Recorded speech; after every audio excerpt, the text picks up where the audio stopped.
ಉತ್ತರ ಕನ್ನಡ ಜಿಲ್ಲೆಯಲ್ಲಿ ಅಂಕೋಲಾದಲ್ಲಿ ಕಳೆದ ಒಂದು 4ರಿಂದ 5 ದಿನದಿಂದ ಜಿಲ್ಲೆಯ BJP ಮುಖಂಡರಾದಂಥ ನಾಗರಾಜ್ ನಾಯ್ಕ್ ಅವರು ಒಂದು ವಿಚಾರವನ್ನು ಇಟ್ಕೊಂಡು ಪ್ರತಿಭಟನೆಯನ್ನು ಹಮ್ಮಿಕೊಂಡಿದ್ದಾರೆ. ನಾಗರಾಜ್ ನಾಯ್ಕ್ ವೈಯಕ್ತಿಕವಾಗಿ ನನಗೆ ಬಹಳ ಅವ್ರ ಬಗ್ಗೆ ಅಭಿಮಾನ ಇದೆ. ಅವರು ಪಹರೆ ಅಂತ ಒಂದು ವೇದಿಕೆಯನ್ನು ಮಾಡಿಕೊಂಡು ಸ್ವಚ್ಛತೆ ಈ ರೀತಿ ಅನೇಕ ಸಾಮಾಜಿಕ ಕಳಕಳಿಯನ್ನು ಮಾಡಿದ್ದಾರೆ. ಹಾಗೆ ಅವರ ಹೋರಾಟ ವಿರುದ್ಧ ಗೋಪಾಲ್ ಕೃಷ್ಣ ನಾಯ್ಕ್ ಕಾಂಗ್ರೆಸ್ ಮುಖಂಡರ ವಿರುದ್ಧ ಏನು ಹೋರಾಟವನ್ನು ಮಾಡ್ತಾ ಇದ್ದಾರೆ ಅವ್ರ ಬಗ್ಗೂ ನನಗೆ ಬಹಳ ಅಭಿಮಾನ ಇದೆ. ಯಾಕಂತಂದರೆ ಕೇಳಿ ಬಂದರಂಥ ಸಂದರ್ಭದಲ್ಲಿ ಸಾಮಾನ್ಯ ಜನರ ಪರವಾಗಿ ನಿಂತಿರುವಂಥದ್ದು. ಆದರೆ BJP ಮುಖಂಡರಾದಂಥ ನಾಗರಾಜ್ ನಾಯ್ಕ್ ಅವರು ಸಾಕಷ್ಟು ವರ್ಷಗಳಿಂದ BJPಯಲ್ಲಿ ಇದ್ದಂಥವರು ವಕ್ತಾರರಾಗಿದ್ದಾರೆ. ಆದರೆ ನಾನು ಅವರ ಮೊನ್ನೆಯ ಹೋರಾಟವನ್ನು ಕಳೆದ ಒಂದು 5 ದಿನದಿಂದ ಗಮನಿಸ್ತಾ ಇದ್ದೇನೆ. ಅವರು ಹೋರಾಟ ಮಾಡೋದರಲ್ಲಿ ನನಗೆ ಯಾವುದೇ ಅಭ್ಯಂತರ ಇಲ್ಲ. ಪ್ರಜಾಪ್ರಭುತ್ವ ವ್ಯವಸ್ಥೆಯಲ್ಲಿ ಹೋರಾಟದ ಹಕ್ಕಿದೆ. ಆದರೆ ಆ ಹೋರಾಟವನ್ನು ಇಂದಿನ ನಮ್ಮ ಘನವೆತ್ತ ಸರ್ಕಾರದ ಗೃಹ ಸಚಿವರಾದಂಥ ಸನ್ಮಾನ್ಯ G. ಪರಮೇಶ್ವರ್ ಅವರನ್ನು ಅಂಕೋಲಾದ ಒಂದು ಹೋರಾಟದ ವಿಚಾರದಲ್ಲಿ ಎಳೆದು ತಂದಿರೋದು ನಾನು ಖಂಡಿಸ್ತೇನೆ. ಯಾಕಂತಂದ್ರೆ ಇವತ್ತು ನಮ್ಮ ಕಾಂಗ್ರೆಸ್ ಸರ್ಕಾರದ ಘನವೆತ್ತ ಗೃಹ ಮಂತ್ರಿಗಳಾದ ಪರಮೇಶ್ವರ್ ಅವರು ಒಂದು ವಿದ್ಯಾಸಂಸ್ಥೆಯನ್ನು ನಡೆಸ್ತಾ ಇದ್ದಾರೆ. ಹಾಗೂ ಬಹಳ ಮುತ್ಸದ್ದಿ ರಾಜಕಾರಣಿಯವರು.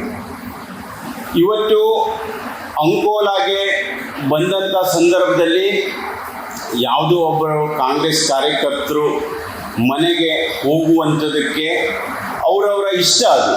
ಯಾಕೆಂದರೆ ಸಾಕಷ್ಟು ಜನ ಅವರಿಗೆ ಅಭಿಮಾನಿಗಳಿರ್ತಾರೆ, ಕಾರ್ಯಕರ್ತರಿರ್ತಾರೆ. ಬಂದಂಥ ಸಂದರ್ಭದಲ್ಲಿ ಅವರು ಯಾರ್ದು ಮನೆಗೆ ಹೋಗ್ಬೋದು.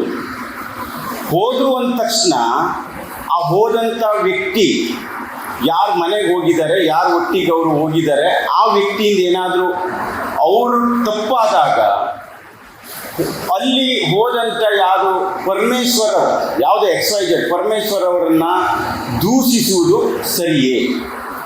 ಯಾಕಂತಂದರೆ ಅವರು ನಾಗರಾಜ್ ನಾಯ್ಕ್ ಅವರು ಹೇಳ್ತಾ ಇದ್ದಾರೆ, ಈ ಒಂದು ಅಂಕೋಲಾದಲ್ಲಿ G. ಪರಮೇಶ್ವರ್ ಅವರ ಕೃಪಾಟಾಕ್ಷದಿಂದ ಗೋಪಾಲ್ ಕೃಷ್ಣ ನಾಯ್ಕ್ ಅವರು ಸಾಕಷ್ಟು ರೀತಿಯ ಆಟೋಪಾಠ ನಡೀತಾ ಇದೆ ಅಂತ ಹೇಳಿ. ನಾನು ನಾಗರಾಜ್ ನಾಯ್ಕ್ ಅವರು ಕೇಳೋದಷ್ಟೇ, ದಯವಿಟ್ಟು ನೀವು ನ್ಯಾಯಯುತವಾಗಿ ಹೋರಾಟ ಮಾಡಿ. ಹಾಗೂ ನೀವು ಏನಾಗಬೇಕು, ಗೋಪಾಲ್ ಕೃಷ್ಣ ವಿರುದ್ಧ ನೀವೇನು ಇವತ್ತು ಅನ್ಯಾಯ ಮಾಡಿದ್ದಾನೆ, ಹಾಗೆ ಮಾಡಿದ್ದಾನೆ ಹೇಳೋದನ್ನು ನೀವು ಸಾಕಷ್ಟು ತನಿಖೆ ಹಂತದ CBI ಇದೆ, CID ಇದೆ, ಈ ರೀತಿ ಕೊಟ್ಟು ನೀವು ಹೋರಾಟ ಮಾಡಬೇಕು.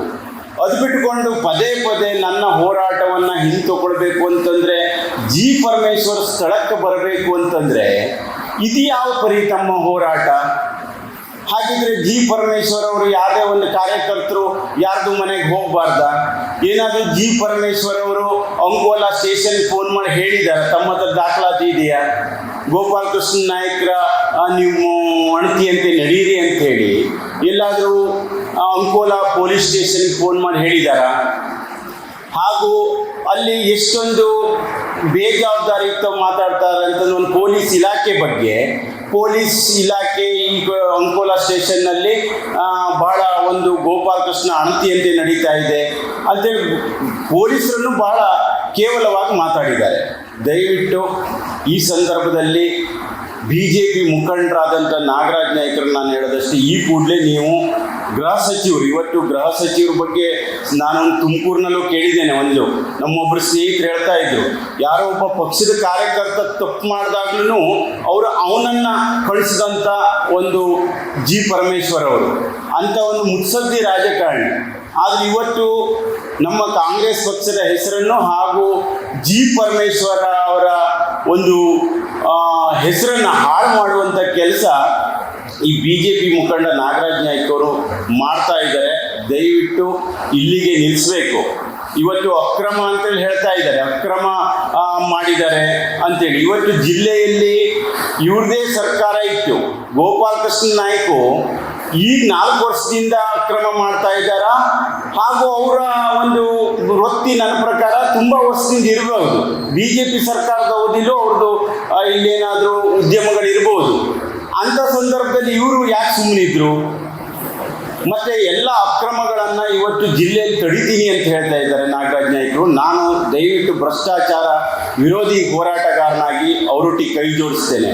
ನೀವು ಅಕ್ರಮಗಳನ್ನು ಯಾವುದೇ ಪಕ್ಷ ಇವತ್ತು ಸಾಕಷ್ಟು ಎಲ್ಲ ಪಕ್ಷದಲ್ಲೂ ಅನೇಕ ರೀತಿಯ ಅಕ್ರಮ ದಂಧೆಯನ್ನು ಹೊಂದಂಥವ್ರಿದ್ದಾರೆ. ನೀವು ಅವ್ರ ವಿರುದ್ಧನೂ ಹೋರಾಟ ಮಾಡಿ. ಇವತ್ತು ಅದು ಬಿಟ್ಟುಕೊಂಡು ಪರಮೇಶ್ವರ್ ಅವರು ಸ್ಥಳಕ್ಕೆ ಬಂದರೆ ಮಾತ್ರ ನಾನು ಹೋರಾಟವನ್ನು ನಿಲ್ಲಿಸ್ತೇನೆ ಹೇಳುವುದು ಬಿಡಬೇಕು. ಇವತ್ತು ಇಲ್ಲಿ ರಾಷ್ಟ್ರೀಯ ಹೆದ್ದಾರಿ IRBಯನ್ನು ಗುತ್ತಿಗೆ ಪಡೆದಂಥದ್ದು ಅವೈಜ್ಞಾನಿಕ ಹಾಗೂ ಅನೇಕ ಭ್ರಷ್ಟಾಚಾರ ತಾಂಡವಾಡ್ತಾ ಇದೆ. ನಾವು ಅನೇಕ ಸಾಮಾಜಿಕ ಹೋರಾಟವನ್ನು ಜಿಲ್ಲೆಯಲ್ಲಿ ಸಾಕಷ್ಟು ಜನ ಮಾಡ್ತಾರೆ. ಆವಾಗ ನಿತಿನ್ ಗಡ್ಕರಿ ಬರಬೇಕು ಅಂತ ಹೇಳಿದ್ರೆ ಕರ್ಸ್ಲಿಕ್ಕೆ ಆಗ್ತದ? ಜಿಲ್ಲೆಯ ಜ್ವಲಂತ ಸಮಸ್ಯೆ ಬಗ್ಗೆ ಹೋರಾಟವನ್ನು ಮಾಡಿ, ಅದು ಬಿಟ್ಟು ಯಾವುದೋ ಒಬ್ಬ ಉತ್ತಮವಾದ ಒಳ್ಳೆ ಒಂದು ಕಾಂಗ್ರೆಸ್ ಪಕ್ಷದ ಗೃಹ ಸಚಿವರ ಹೆಸರನ್ನು ಕೆಡಿಸುವಂಥ ಕೆಲಸವನ್ನು ದಯವಿಟ್ಟು ನಾಗರಾಜ್ ನಾಯ್ಕರು ನಿಲ್ಲಿಸಬೇಕು. ಅವರಿಗೆ BJPಯ ಸಂಪೂರ್ಣ ಜಿಲ್ಲೆಯ ಬೆಂಬಲ ಇದೆ ಅಂತ ಹೇಳ್ತಾರೆ. ನನಗೇನೋ ಅಂಕೋಲಾ ಕಾರವಾರ ಕ್ಷೇತ್ರದ ಮಾಜಿ ಶಾಸಕಿಯವರು ಅವ್ರ ಪರವಾಗಿ ನಿಂತಂಥದ್ದು ನಾನು ನೋಡಲಿಲ್ಲ. ಅಲ್ಲಿ ತಾಲೂಕು ಅಧ್ಯಕ್ಷರು ನಿಂತಂಥದ್ದು ನೋಡಲಿಲ್ಲ. ಅದನ್ನು ಅವರು ಗಮನದಲ್ಲಿ ಇಟ್ಕೊಳ್ಬೇಕು. ಹಾಗೆ ನಾನು ಯಾರ ಪರ ವಿರೋಧ ಅಂತ ಹೇಳಲ್ಲ, ಬಟ್ ಈ ಕೂಡಲೇ ನಾಗರಾಜ್ ನಾಯ್ಕರು ಗೃಹ ಸಚಿವರನ್ನು ಅವ್ರ ಹೆಸರನ್ನು ಸುಮ್ಮನೆ ಇಲ್ಲಿ ನಮ್ಮ ಜಿಲ್ಲೆಯಲ್ಲಿ ಕೆಟ್ಟ ಹೆಸರು ತರುವಂಥದ್ದನ್ನು ನಾವು ಸಹಿಸುವುದಿಲ್ಲ.